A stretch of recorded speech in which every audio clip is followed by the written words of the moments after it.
दोस्तों, आप किस प्रकार के व्यक्ति हैं? आप पॉजिटिव व्यक्ति हैं या निगेटिव व्यक्ति हैं? तो यह कैसे पहचाने? तो दोस्तों, आप जिन लोगों के साथ रहते हैं उन 5 लोगों का जो एवरेज निकलेगा उस प्रकार के व्यक्ति आप हैं। अगर नहीं हैं तो उस प्रकार के हो जाएंगे। तो दोस्तों, आप अगर लगातार नाखुश या निगेटिव लोगों के साथ रहते हैं तो बच के रहिए। दोस्तों, मैं यहाँ पर 8 ऐसे नकारात्मक दृष्टिकोण के बारे में बताने वाला हूँ। तो अगर ऐसे गुण किसी भी व्यक्ति में हैं तो आप उनसे दूर रहिए। वह आपकी ऊर्जा और आपकी जिंदगी खराब कर सकते हैं। तो दोस्तों, लगातार नाखुश लोगों के 8 नकारात्मक दृष्टिकोण जिससे आपको बचना है और आपके परिवार को भी बचाना है। तो दोस्तों, बहुत ही महत्वपूर्ण विषय है आज की वीडियो का। अगर आप चैनल पर नए हैं तो चैनल को अभी सब्सक्राइब करना ना भूलें।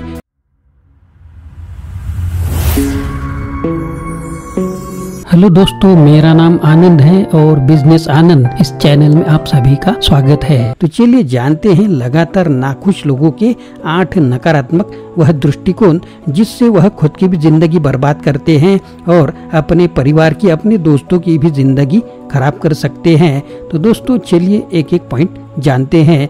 कोई व्यक्ति अपने नकारात्मक रवैये को कैसे प्रबंधित करता है? इसका मतलब आत्मविश्वास बनाम भय के बीच अंतर हो सकता है।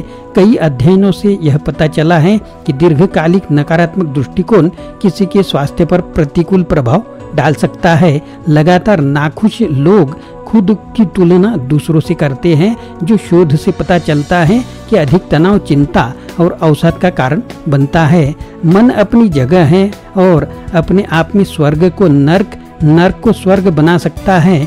ऐसा कहना है जॉन मिल्टन पैराडाइज लॉस्ट का। लगभग सभी दर्दनाक भावनाओं का स्रोत वास्तविकता को देखने का गलत तरीका है। जब आप गलत विचार को उखाड़ फेंकते हैं तो पीड़ा समाप्त हो जाती है। ऐसा कहना है गौतम बुद्ध का। जैसा कि थींच नाहत हान ने लिखा है, हम सभी समय समय पर नकारात्मक विचारों का अनुभव करते हैं। हम अपने नकारात्मक रवैये को कैसे प्रबंधित करते हैं? इसका मतलब आत्मविश्वास बनाम भय, आशा बनाम निराशा, प्रभुत्व बनाम पीड़ित और जीत बनाम हार के बीच अंतर हो सकता है। कई अध्ययनों से यह पता चला है कि जैसे कैसे दीर्घकालिक नकारात्मक दृष्टिकोण किसी के स्वास्थ्य, खुशी और कल्याण पर प्रतिकूल प्रभाव डाल सकता है। तो यहाँ पर हम इस बारे में जानने वाले हैं। तो एक एक पॉइंट आपको ध्यान से सुनना है। नकारात्मक विचारों और भावनाओं से कैसे छुटकारा पाए और क्या आप अत्यधिक संवेदनशील हैं से उद्धृत यह पॉइंट है। प्रतिरक्षा, शांति और आत्म निपुणता कैसे प्राप्त करनी है? तो एक एक पॉइंट ध्यान से सुनिए। पहला पॉइंट है आत्म पराजित बात। आत्म पराजित बातचीत में वे लोग संदेश शामिल होते हैं जो हम खुद को भेजते हैं, जो हमारे आत्मविश्वास को कम करते हैं, हमारे प्रदर्शन को कम करते हैं, हमारी क्षमता को कम करते हैं और अंततः हमारी सफलता को नुकसान पहुंचाते हैं। आम आत्म पराजित बातचीत में वाक्य की शुरुआत शामिल होती है, जैसे कि मैं नहीं कर सकता, मैं बहुत अच्छा नहीं हूँ, मैं आत्मविश्वासी नहीं हूँ, मेरे पास वह नहीं है जो उसके लिए आवश्यक है, मैं असफल हो जाऊंगा। क्या आपको अच्छा लगेगा यदि कोई मित्र आपसे बार बार कहे कि आप सफल नहीं हो सकते, आप इतने अच्छे नहीं हैं, आप में आत्मविश्वास की कमी है, आपके पास वह नहीं है जो इसके लिए आवश्यक है, या आप असफल होने जा रहे हैं? क्या आप इस व्यक्ति को सच्चा मित्र मानेंगे? यदि नहीं तो आप स्वयं से इस प्रकार का बात करना, सोचना क्यों चाहेंगे? तो आदतन आत्म पराजित बातों में उलझे रहना एक झूठे दोस्त की तरह है जो आपको पूरे दिन निराश करता है, आपकी ऊर्जा खींच लेता है। आप अपने सबसे बड़े शत्रु और आलोचक बन जाते हैं। दूसरा पॉइंट है नकारात्मक धारणाएं। नकारात्मक सोच का एक प्रचलित रूप किसी स्थिति या बातचीत का जायजा लेना और नकारात्मक अनुमान लगाना है। कई लोगों के लिए यह गिलास को आधा खाली देखना रवैया आदतन और स्वचालित है। कोई व्यक्ति भीड़ भाड़ वाले सफर, बरसात के दिन या बिलों का भुगतान करने को स्वचालित नकारात्मक अनुभव के रूप में देख सकता है। बेशक ट्रैफिक, मौसम या बिल भुगतान के बारे में स्वाभाविक रूप से कुछ भी नकारात्मक जैसा नहीं होता है।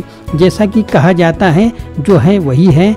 यह वह तरीका है जिसे आप अपनी परिस्थितियों से संबंधित चुनते हैं, जो अनुभव को सकारात्मक या नकारात्मक बनाता है।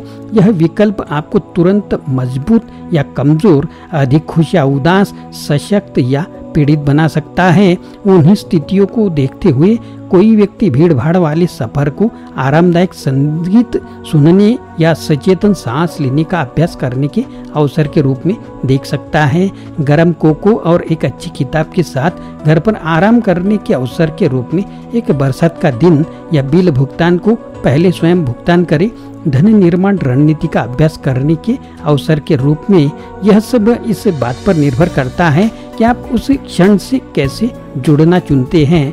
तीसरा पॉइंट है दूसरों से नकारात्मक तुलना। अपने बारे में बुरा महसूस करने का सबसे आसान और सबसे आम तरीका दूसरों से अपनी तुलना करना है। हम खुद की तुलना उन लोगों से करने के लिए प्रलोभित हो सकते हैं जिनके पास अधिक उपलब्धियां हैं, जो अधिक आकर्षक लगते हैं, अधिक पैसा कमाते हैं या जिनके पास अधिक फेसबुक मित्र हैं।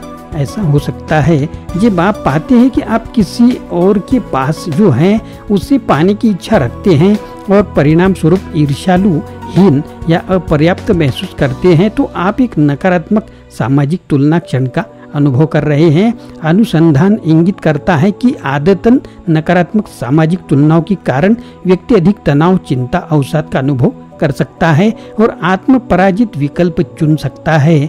चौथा पॉइंट है अतीत के बारे में नकारात्मक चिंतन। हम अतीत में सीखना चाहिए, लेकिन उसमें उलझे नहीं रहना चाहिए। कभी कभी जीवन की परिस्थितियां और व्यक्तिगत असफलताएं हमें परेशान कर सकती हैं और हमें अपनी वास्तविक क्षमता को देखने और नए अवसरों को पहचानने से रोक सकती हैं। जो पहले ही हो चुका है हम उसे बदल नहीं सकते, लेकिन जो अभी होना बाकी है हम उसे आकार दे सकते हैं और प्रभावित भी कर सकते हैं। कई बार पहला कदम बस अतीत से नाता तोड़ना और यह घोषित करना होता है कि यह आप ही है, आपका इतिहास नहीं जो प्रभारी है।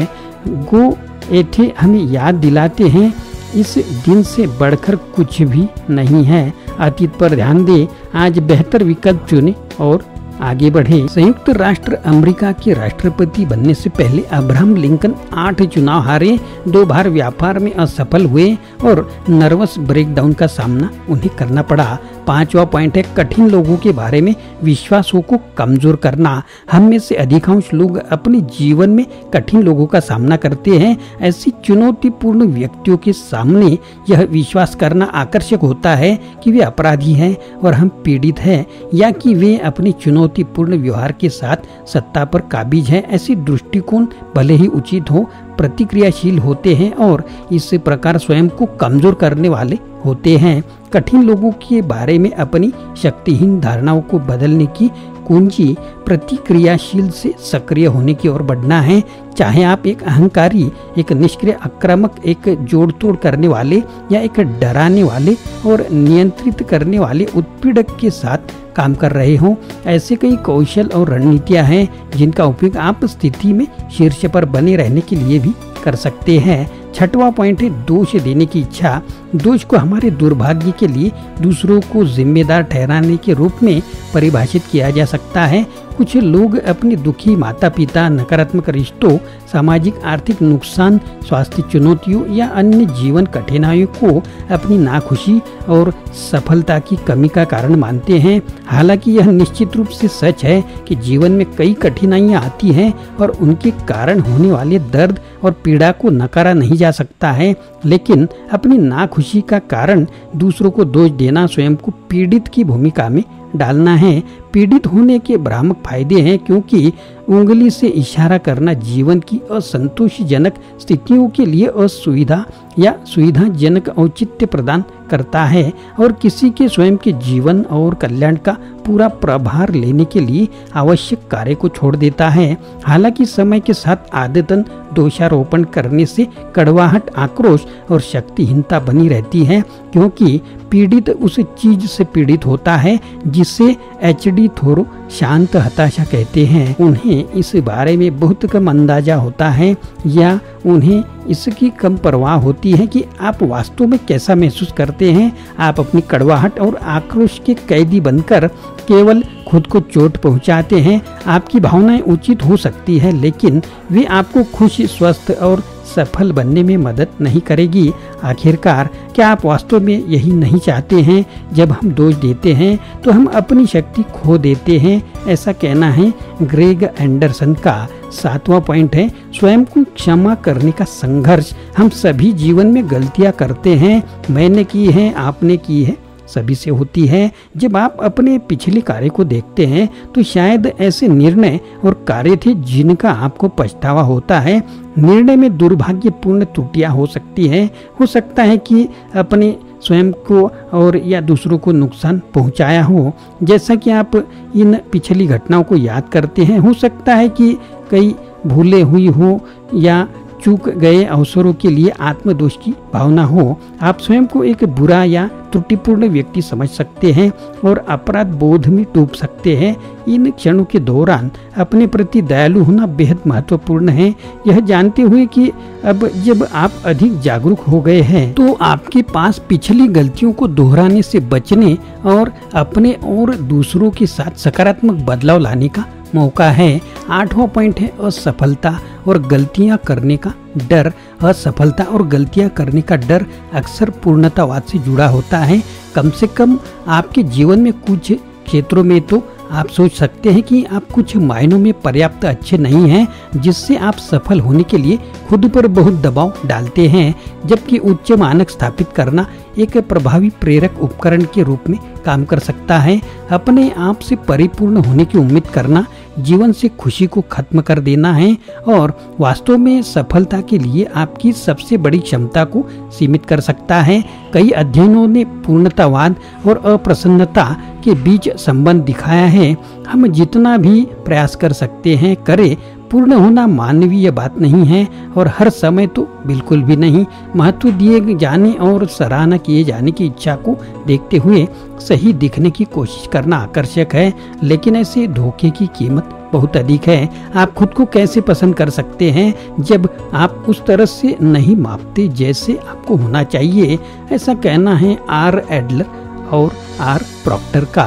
तो दोस्तों यह वीडियो आपको कैसा लगा जरूर कमेंट बॉक्स में लिखें और दोस्तों इन 8 आदतों से खुद भी बचें और ऐसी आदतें जिन लोगों में हैं उनसे भी बचें, क्योंकि यह आपकी जो जीवन ऊर्जा है, आपकी सकारात्मकता है, यह पूर्ण तरीके से खींच लेती है और आपको कमजोर करती है। तो दोस्तों यह वीडियो कैसा लगा कमेंट बॉक्स में लिखें, लाइक करें, दोस्तों को शेयर करें और अगर आप चैनल पर नए हैं तो चैनल को सब्सक्राइब करना ना भूलें। आशा करता हूँ दोस्तों यह वीडियो आपको पसंद आया होगा। अगर पसंद आया है तो लाइक करें, शेयर करें, चैनल को सब्सक्राइब करें, अपने दोस्तों को और ग्रुप को भी यह वीडियो फॉरवर्ड करें। फिर से मिलेंगे अगले वीडियो में। आप सभी का वीडियो देखने के लिए बहुत बहुत शुक्रिया।